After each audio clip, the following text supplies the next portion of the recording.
Bismillah ar-Rahman ar-Rahim. In this episode, I want to focus on verse 143 of Surah Al-Baqarah, where Allah is saying, وَكَذَلِكَ جَعَلْنَاكُمْ أُمَّةً وَسَطًا لِتَكُونُوا شُهَدَاءَ عَلَى النَّاسِ وَيَكُونَ الرَّسُولُ عَلَيْكُمْ شَهِيدًا.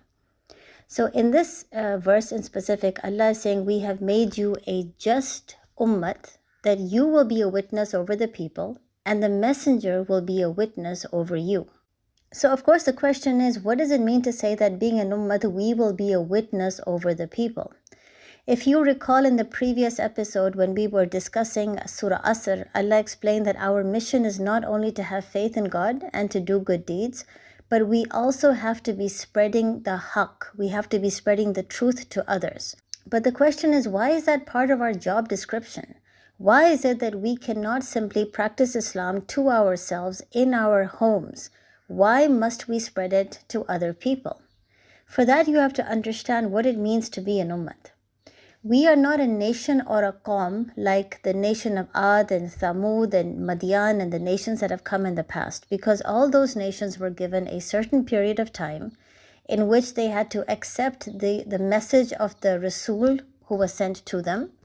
And after that period of time was over, the entire nation was obliterated, completely destroyed, and only the believers were able to survive. In contrast, the word ummat is not just a qawm. It's in fact more than a qawm. It's more than a nation.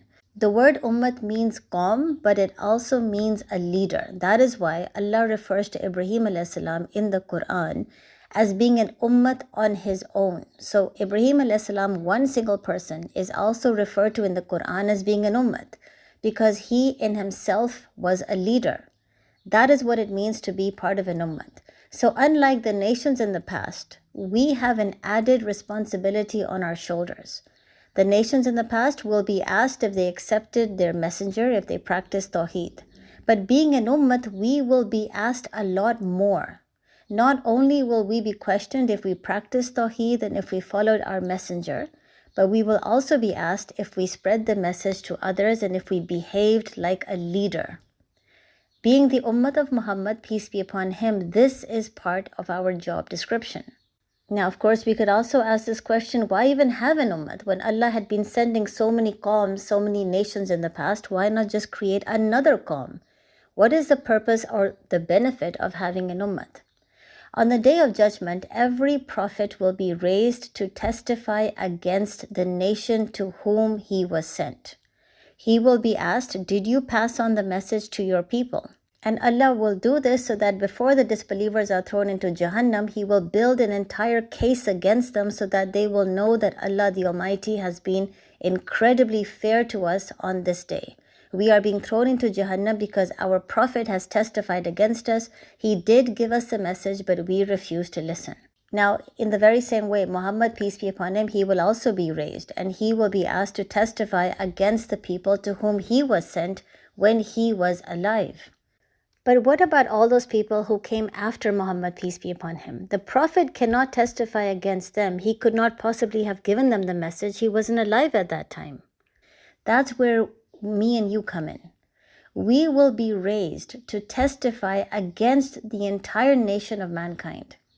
Allah will ask us, did you pass on the message? Being the ummah of Muhammad, peace be upon him, being the messenger's messenger, did you pass on the message to those who were ignorant?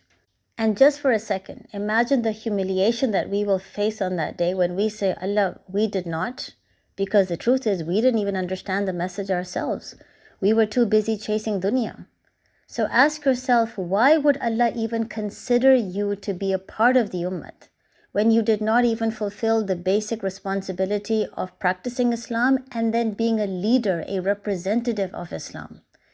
What have we done to deserve this title of being called the ummah of Muhammad, peace be upon him? And unfortunately, most of us don't even know about this. We don't even know that there is an added burden on our shoulders. Not only are we a qawm, but we are also a leader, and that's the primary responsibility for which we will be asked. So remind yourself that our Prophet Muhammad, peace be upon him, he worked tirelessly and faced opposition and cruelty single-handedly, just so that today me and you could be given this precious gift of Islam. And He did that so that today we can now take this gift of Islam and pass on the knowledge to other people, knowing that we will be raised on the Day of Judgment. We will be asked about this, and either it will be a day of extreme humiliation or it will be a day of extreme happiness, knowing that we strived in Allah's cause and Allah has accepted our efforts. So in the comment section, please tell me, what does this ayat mean to you? How can you relate to it? What do you understand by it? Assalamu alaikum.